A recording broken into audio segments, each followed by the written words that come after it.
ಶ್ರೀ ಮಹಾಗಣಾಧಿಪತಯೇ ನಮಃ. ಗುರುಭ್ಯೋ ನಮಃ. ಸಮಸ್ತ ಜ್ಯೋತಿಷ್ಯ ಜಾಗೃತಿ ಚಾನೆಲ್ ವೀಕ್ಷಕರಿಗೆ ಸ್ವಾಗತ. ನಾನು ದಿವ್ಯಾ ಸುಬ್ರಹ್ಮಣ್ಯ.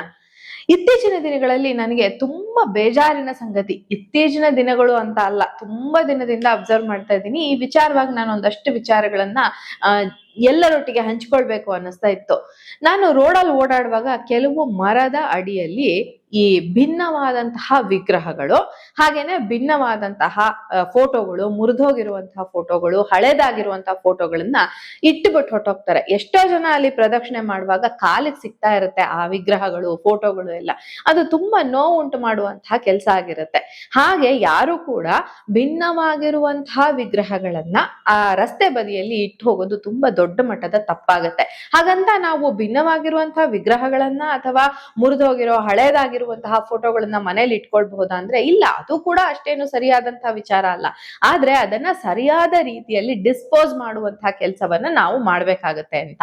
ಸೊ ನಾನು ಈಗ ವಿಗ್ರಹಗಳು ಒಡೆದೋಗಿದ್ರೆ ಅದ್ ಏನಪ್ಪಾ ಎಫೆಕ್ಟ್ ಮಾಡತ್ತೆ ಅಂತ ಹೇಳಿದ್ರೆ, ನಿಮ್ಗೆ ಮನೆಯಲ್ಲಿ ನೆಮ್ಮದಿ ಹಾಳಾಗ್ಬಹುದು, ಮಕ್ಕಳ ವಿದ್ಯಾಭ್ಯಾಸ ಕುಂಟಾಗ್ಬಹುದು, ಹಣಕಾಸಿನ ಸಮಸ್ಯೆ ಆಗ್ಬಹುದು, ನೀವು ಭಿನ್ನವಾಗಿರುವಂತಹ ವಿಗ್ರಹಗಳಿಗೆ ಪೂಜೆಯನ್ನ ಮಾಡಿದಾಗ ಅಂತ. ಸೊ ಹಾಗಾಗಿ ಯಾವುದೇ ವಿಗ್ರಹಗಳು ಮನೆಯಲ್ಲಿ ಇಟ್ಕೊಂಡು ಪೂಜೆಗೆ ಅರ್ಹವಾಗಿರೋದಿಲ್ಲ. ಭಿನ್ನವಾದಂತಹ ವಿಗ್ರಹಗಳನ್ನ ಅವನ್ನ ಇಮಿಡಿಯೇಟ್ ಆಗಿ ನೀವು ಡಿಸ್ಪೋಸ್ ಮಾಡ್ಬೇಕಾಗತ್ತೆ. ಹಾಗಂತ ಯಾವ್ದೋ ಮರದ ಕೆಳಗೋ ದೇವಸ್ಥಾನದ ಕಾಂಪೌಂಡ್ ಅಲ್ಲೋ ಇಟ್ಟು ಬಂದ್ಬಿಟ್ರೆ ಅವ್ರ ಏನ್ ಮಾಡ್ತಾರೆ, ಅಥವಾ ಅಲ್ಲಿ ಓಡಾಡುವಂತಹ ಜನರ ಕಾಲಿಗೆ ಕೂಡ ಅದು ಸಿಗುವಂತಹ ಅವಕಾಶ ಇರುತ್ತೆ. ಹಾಗೆ ವರ್ಷಾನುಗಟ್ಟಲೆ ನಿಮ್ಮ ಪೂರ್ವಜರಿಂದ ಬಂದಂತಹ ವಿಗ್ರಹಗಳಿರ್ಬೋದು, ಅಥವಾ ನೀವು ಯಾವುದೋ ತೀರ್ಥಕ್ಷೇತ್ರಗಳಿಗೆ ಹೋದಾಗ ತಂದಂತಹ ಫೋಟೋಗಳಿರ್ಬಹುದು ಅಥವಾ ವಿಗ್ರಹಗಳಿರ್ಬೋದು, ಅವನ್ನ ಬೇರೆಯವರ ಕಾಲಡಿಗೆ ಹಾಗೆ ಎಸ್ತು ಬಂದ್ಬಿಟ್ರೆ ಎಷ್ಟು ಸರಿ ಅಂತ ಹೇಳ್ಬಿಟ್ಟು. ಹಾಗೆ ಖಂಡಿತ ಯಾವತ್ತೂ ಮಾಡುವಂತಹ ಕೆಲಸವನ್ನ ಮಾಡಕ್ ಹೋಗ್ಬೇಡಿ. ಅದಕ್ಕೆ ಒಂದು ಸರಿಯಾದ ಕ್ರಮ. ನೀವು ಫೋಟೋ ಆಗಿದ್ರೆ ನೀವೇನ್ ಮಾಡಬಹುದು ಅಂತ ಹೇಳಿದ್ರೆ, ಅದನ್ನ ಕ್ಲೀನ್ ಆಗಿ ಆ ಪೇಪರ್ ಏನಿದೆಯಲ್ಲ, ಅಂದ್ರೆ ನಿಮ್ಮ ಇದನ್ನೆಲ್ಲ ಸ್ಕ್ರೂ ಇಂದ ತೆಗೆದು ಬಿಡಿ.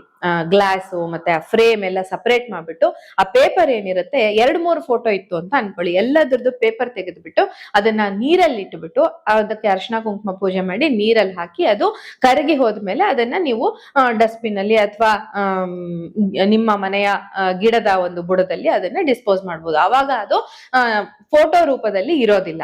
ಇನ್ನು ನೀವು ಉಳಿದಂತಹ ಗ್ಲಾಸ್ ಇರ್ಬೋದು ಅಥವಾ ನೀವು ವುಡನ್ ಪೀಸ್ ಇರ್ಬೋದು, ಅದನ್ನ ನೀವು ಎಲ್ಲಿ ಬೇಕಾದ್ರೂ ಡಿಸ್ಪೋಸ್ ಮಾಡ್ಬೋದು.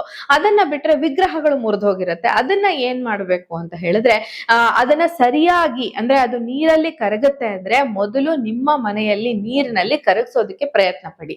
ಅದು ನೀರಿನಲ್ಲಿ ಕರಗುವಂತಹ ವಿಗ್ರಹ ಆಗಿಲ್ಲ ಅಂದ್ರೆ ಅದಕ್ಕೆ ಸರಿಯಾದ ರೀತಿಯಲ್ಲಿ ಪೂಜೆಯನ್ನ ಮಾಡಿ, ಕೆಲವು ಒಂದು ಸಂಘ ಸಂಸ್ಥೆಗಳು ಆ ಒಂದು ನಿರ್ವಹಣೆಯನ್ನ ಮಾಡುವಂತಹ ಕೆಲಸಗಳನ್ನ ಕೂಡ ಮಾಡ್ತಾ ಇವೆ. ಅಂದ್ರೆ ಈ ಫೋಟೋಗಳನ್ನ ಡಿಸ್ಪೋಸ್ ಮಾಡೋದು. ಕೆಲವರಿಗೆ ಆಂಟಿಕ್ ಪೀಸ್ ಅಂತ ಅದಿಷ್ಟ ಆಗ್ಬೋದು, ನಿಮಗ್ ಬೇಡ ಅಂದಿರೋ ಅಂತದ್ದು ಅಥವಾ ನಿಮ್ಮ ಮನೆಯಲ್ಲಿ ಹಳೆದಾಗಿರುವಂತಹ ವಿಗ್ರಹ ಅಥವಾ ಫೋಟೋಗಳು ಅವ್ರಿಗೆ ಅಪೂರ್ವವಾದದ್ದು ಅಂತ ಅನ್ನಿಸ್ಬೋದು. ಹಾಗಾಗಿ ಅಂತಹ ಸಂಘ ಸಂಸ್ಥೆಗಳನ್ನ ಹುಡುಕಿ ಅಲ್ಲಿಗೆ ತಲುಪಿಸುವಂತಹ ವ್ಯವಸ್ಥೆಯನ್ನ ಮಾಡಿ ಅವರು ನಿಮ್ಗೆ ಒಂದಷ್ಟು ಅದನ್ನ ಡಿಸ್ಪೋಸ್ ಮಾಡೋದಕ್ಕೆ ಅನುಕೂಲವನ್ನ ಮಾಡ್ಕೊಡ್ತಾರೆ.